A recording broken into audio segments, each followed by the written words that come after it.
Morning, sir. Right. I-serve lang po namin yung warrant. Okay. Ikaw po ba si Norman Magusin po? Mm. Alias Francis Leo Marcos? Hindi.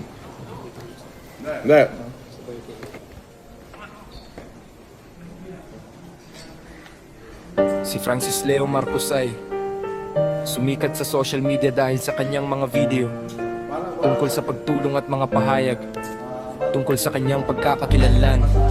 Kalaunan, maraming netizens at content creators ang nagtanong at nagamon sa katotohanan ng ilan sa kanyang mga claim. Isa sa mga naging kritiko niya ay si Makagago, na kilala sa pagiging prangka at kontrobersyal online. Nagkaroon sila ng palitan ng pahayag at batikos sa social media na lalong nagpainit sa usapan. Habang lumalala ang issue, mas maraming impormasyon at alegasyon ang lumabas laban kay FLM, na naging dahilan ng pagbagsak ng kanyang reputasyon online.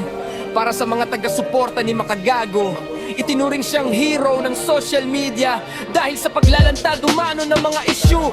Para naman sa iba, pareho lamang silang bahagi ng isang masalimuot na online drama. Wala po kayong sariling abogado, kayo po ay pagkakalooban ng libre ng gobyerno.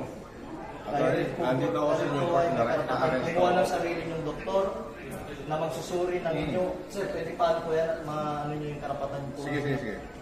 Kayo rin po ay may karapatan po magpasuri sa sino mang doktor, at kung wala po kayong kakayahan ay pagkakalooban po kayo ng libre din po ng gobyerno, ng doktor na susuri po sa inyo.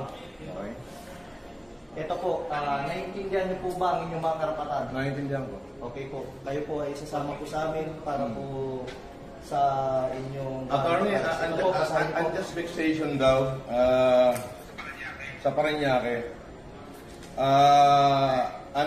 Hindi ko alam kung sino complainant nito.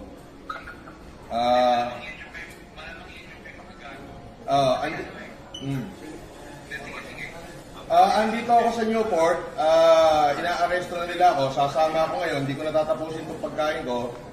Inilive na nila ako. Pwede bang kasama na lang ako, Brad? Huwag mo na ako ipahiya. Hindi, kailangan po kasi may procedure po tayo. Sige, sandali. Iramin ko lang. May procedure po tayo, sir. Attorney, nasan ka ba?